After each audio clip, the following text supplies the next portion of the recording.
I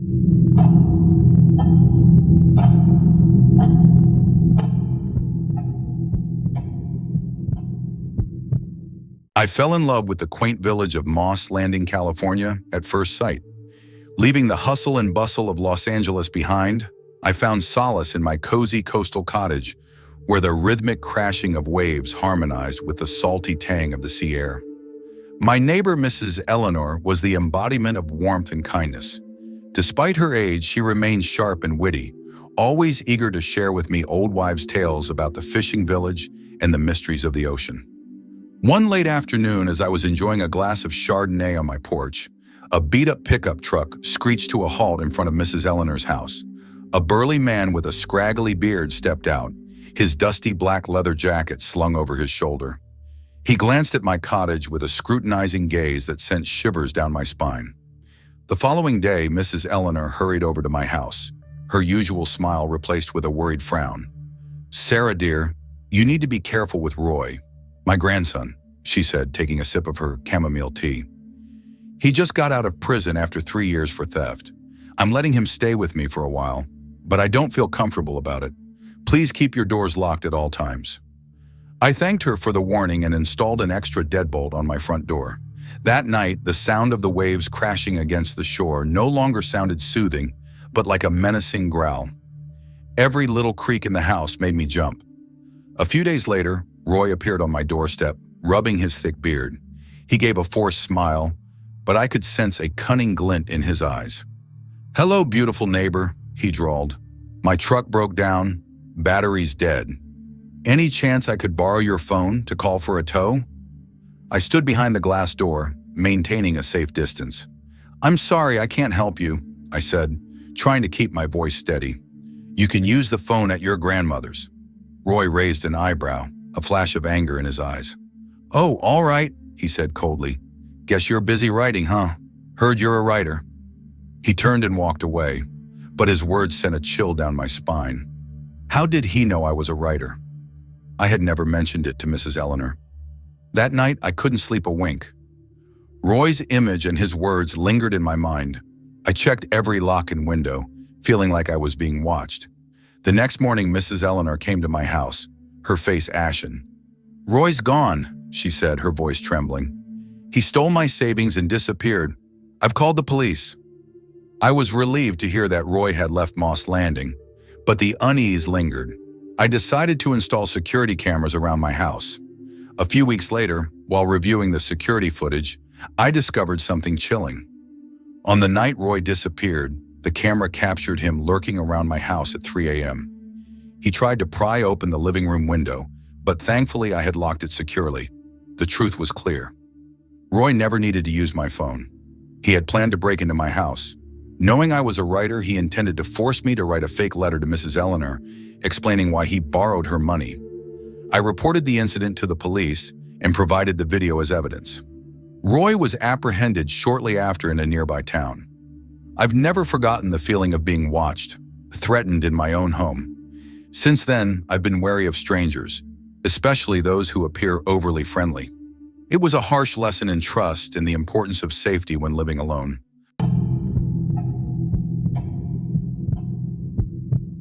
After my divorce, I moved into a charming attic apartment in Brooklyn, New York.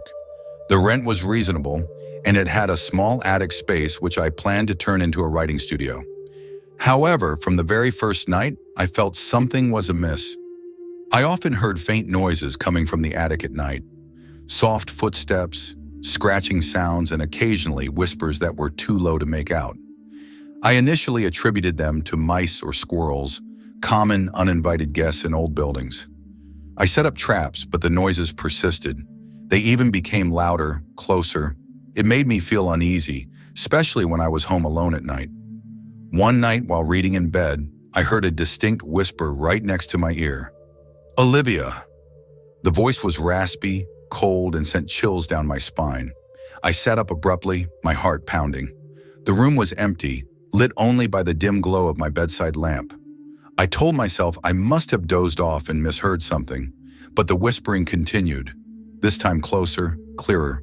"Olivia, get out!" Fear washed over me. I locked my bedroom door, clutched my pillow, and tried to will myself back to sleep. But the whispers haunted me all night. The next morning, I decided to investigate the attic.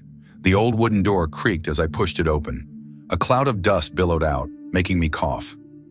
The attic was dark, cramped, and stuffy. Old boxes and discarded furniture were piled haphazardly. I used my flashlight to scan the space, but there was nothing particularly unusual. Then I noticed a small wooden box tucked away in a corner. Curiosity got the better of me, and I opened it. Inside, I found an old diary and a faded black and white photograph of a young woman. I flipped through the diary. The handwriting was spidery and difficult to decipher, but I could make out the entries. It was the diary of Olivia, a young woman who lived in this apartment in the early 1900s. Olivia wrote about her loneliness, about a lover who had abandoned her, and about the whispers that plagued her at night. She believed it was the spirit of her former lover, returning to torment her. The diary ended with a chilling sentence scrawled in shaky handwriting. "He will never let me go. I am forever trapped here with the whispers in the dark." I slammed the diary shut, a cold dread creeping over me. The photo slipped out of the box, landing face up. It was the girl from the diary, Olivia.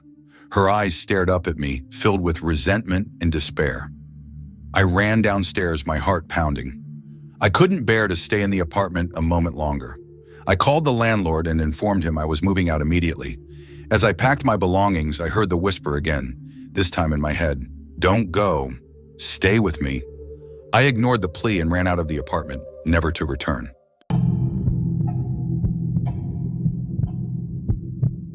Charleston, South Carolina was where my newlywed husband Daniel and I chose to start our family. Our home was a charming Victorian house, complete with a wraparound porch and a garden filled with blooming roses. We were expecting our first child, a baby boy, and had prepared everything to welcome the newest member of our family. The nursery was decorated in soft shades of blue, with nautical-themed wallpaper featuring sailboats and sailors. The white wooden crib stood in the corner, beside the cream-colored rocking chair I'd found in an antique shop. One evening, as I sat in the living room, sewing tiny sailor-themed onesies, I heard a faint cry coming from the nursery. I flinched, pricking my finger with the needle, a sharp pain bringing me back to reality. But my baby wasn't even born yet. My heart raced as I hurried to the nursery. The crying was unmistakable now, a newborn's cry, weak and desperate. But the crib was empty. There was no one there. I checked the room thoroughly, but the windows were securely shut, and there was no sign of forced entry. I convinced myself I must have been mistaken. Pregnancy hormones were making me hypersensitive. Perhaps I had imagined the sound. But the crying persisted. It would happen at night while I was sleeping, jolting me awake in a cold sweat. It also happened during the day while I was preparing the nursery or humming lullabies. The sound always seemed to come from the empty crib, but each time I rushed in to check, there was nothing there. I told Daniel about the cries. At first, he dismissed it as pregnancy anxieties, but as the crying continued, he too started to worry. "Maybe we should ask the neighbors if they know anything about the history of this house," he suggested. We approached Mrs. Bessie, a kind elderly lady who lived across the street. She had lived in Charleston for over 6 decades, a living repository of the neighborhood's history. "Oh, that house?" Mrs. Bessie's brow furrowed.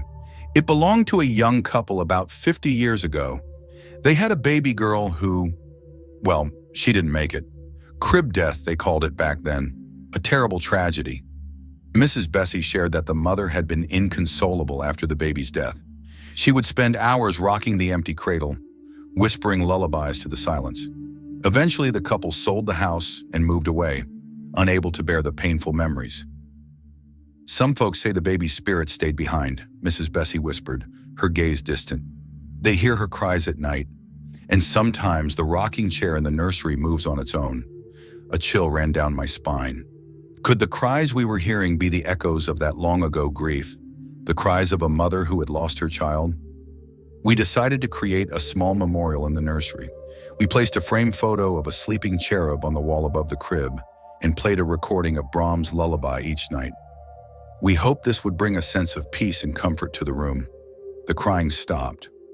I don't know for sure if our gesture made a difference, but the silence that followed was a welcome relief.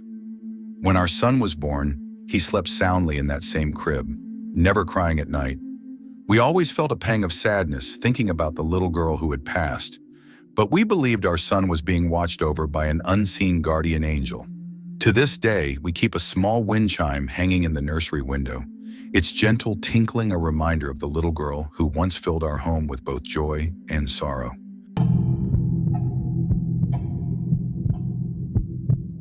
My new job at a Boston publishing house led me to purchase a house near the historic Beacon Hill neighborhood. It was a classic brick row house with tall windows and a sense of history whispering from every corner. The previous owners, an elderly couple, had both passed away, leaving behind a well-maintained home filled with echoes of lives lived.